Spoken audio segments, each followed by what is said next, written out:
السلام علیکم دوستای نهایت نازنین. امید که همراه خانواده، فامیل و عزیزانتان لباس عافیت به تن داشته باشید. دوستان نهایت نازنین، در این ویدیو یک موضوع را براتان شریک می سازیم. خواستیم درباره همان موضوع یک ویدیو جور کنیم. روز جمعه بود، مزار شریف یک چکر شهر برآمده بودم. داخل روضه شریف قدم می زدیم. دم رویم یک دم یک پدر برابر شد، یک موی سفید دست ما گرفت. بیچاره از ما تقاضای کمک کرد.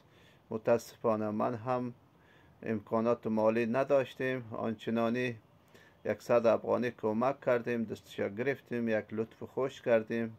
قرار سر یک چوکی ششتیم، چند دقیقه قصه کردیم. این پدر دستش یک پلاستیک بود، داخل پلاستیک یک برنج شومانده کونه بوده. باز ما پرسان کردیم پدری برنج چی میکنی؟ باز بیچاره گفتی برنج میبریم همراه خانمم، دو دخترم است، خانه میخوریم. باز گفتم بچه نداری؟ دو تا بچه داشته، هر دویش بیرون از کشور بوده، یکیش ایران بوده، دیگرش هم یک کشور دیگر نام گرفت، دقیق یادم نیست. باز خیلی جگرخون شدیم. باز گفتیم که یک ویدیو بسازیم، همراه شما هم شریک بکنیم. دوستا باز اینجا گفتیم که در این اواخر افغانستان این گپا زیاده هست. بیوه و بیچاره و یتیم و اینطور پدرهای مستحق. گفتم یک شماره تلفن هم اینجا بانیم دیگه. هدف هم شبکه اجتماعی همین هست. آدم چیزا را میبیند خیلی رنج میبرد. یگان دوستا، رفیقا، هر کس که باشد خداجو بیرون از افغانستان امکانات مالی داشته باشد، اگر کمک داشته باشد، ما اینطور خانواده مستحق را پیدا کردیم.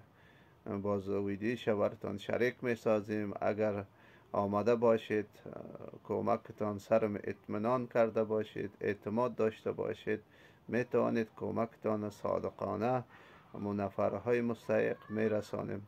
برای ما هم یک ثواب شریک باشیم. یکی از هدف هم شبکه اجتماعی همین گپ است که ما فعالیت میکنیم. شاید بعضی دوستا فکر کند که خاطر درآمد از فیسبوک این کار را میکند. فیسبوک در افغانستان خیلی مشکل است درآمد کردن. دوستا درآمد هم کنه، چند نفر خارج داشته باشید، او شما را همکاری کند، بعد از اون میتوانید درآمد کنید. دوستای نازنین، باز گفتیم این پدر که اینطور شکایت میکند مقصر کی هست؟ پیشتر باز پیش خودم فکر کردم این مقصر اصل پدر هست. پدرایی که متوجه اولادش نمی باشد، مسئولیت پذیر نمی باشد، وقتی که اولاد خرد است تربیت، تعلیم و رفتار، کردار او باید متوجه باشد. یعنی اولاد وقتی که خرد است بالای پدر، اسلام عزیز ما میگه بسیار حقوق دارد. اما حقوق اولاد پدر تأمین کند، رعایت کند. یعنی پدر وقتی که مجرده و متحل تبدیل می شود احساس مسئولیت کند، یعنی مسئولیتش زیاد می باشد.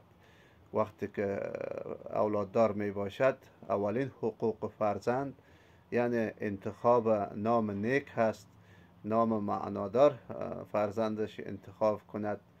یعنی نام های اسلامی فرهنگی وقتی که اولاد کلان شد بسیار تاثیر مثبت دارد.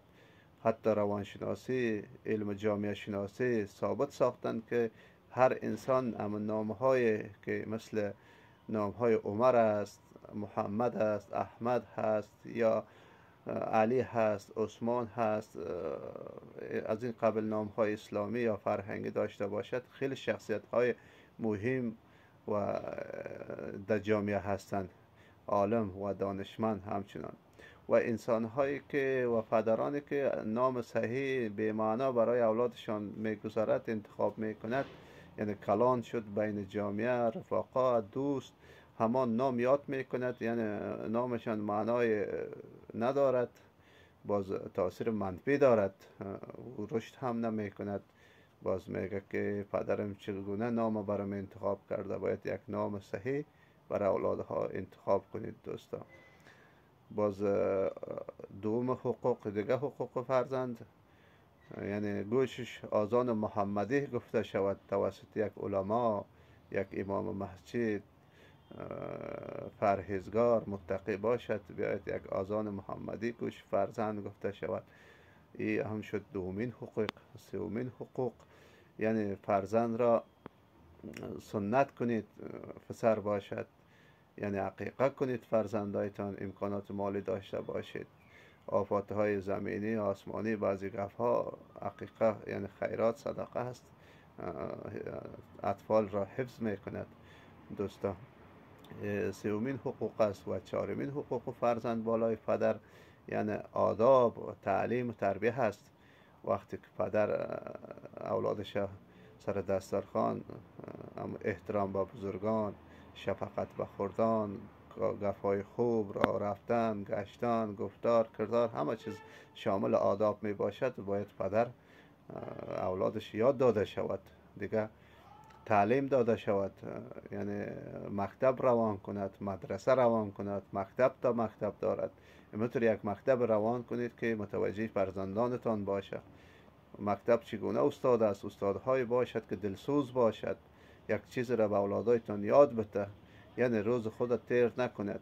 مدرسه روان کنید که یعنی عالم باشد، دیندار باشد، وطن پرست باشد، دین دوست باشد، که متوجه فرزندانتان باشد، با صحیح تربیه کند، سر آنها اعتبار میکنید، یعنی اعتماد میکنید که فرزندتان را روان میکنید. این هم از جمله حقوق فرزند بالای پدر است.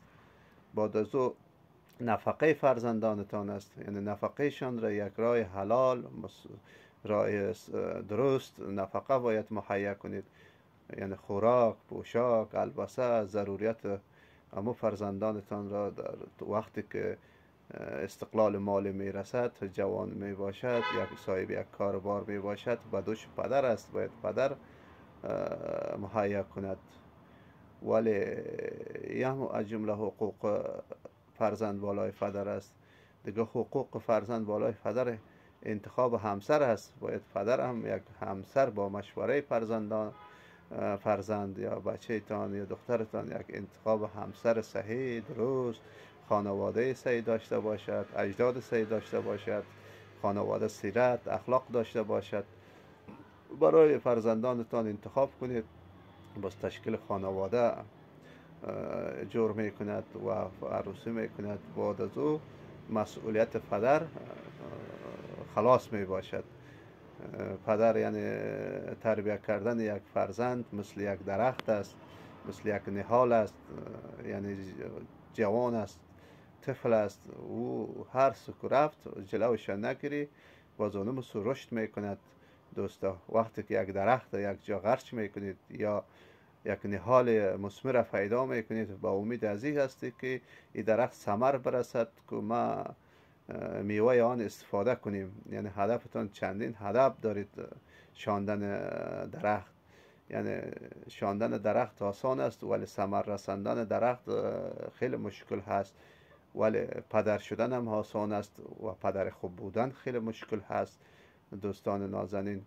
وقتی پدر یک جای درخت شاندی، هدفتی است که باید درخت آب داده شود، دیگه کود داده شود، متوجه درخت باشی، حفظ کنی، یعنی هر سال قیچی شود، دوا پاشی شود، بالاخره درخت چند سال بعد کلان میشه، میوه میدهد. یعنی هدف تمی است که سایه درخت استفاده کنی، میوه درخت استفاده کنی، چوب درخت استفاده کنی، محیط تا درخت گوارا میکنه، پاک میکند، دیگه برایتان اکسیژن تولید میکند، همه چیز درخت. بالاخره چوب درخت استفاده میکنی. دیگه فرزندم مثل درخت است. تربیه فرزند باید اما قسم تربیه شود صحیح سالم. بعد از او فرزند کلان شد، افتخارات به خانواده، قوم خویش، وطن می آورد. متوجه پدر هم می باشد، مادر هم می باشد، برادر هم می باشد و دیگه قوم خویش هم. یعنی یک اولاد صالح سالم و جامعه تقدیم می باشد. سلامت باشین. تشکر. خیر ببینید. خداحافظ.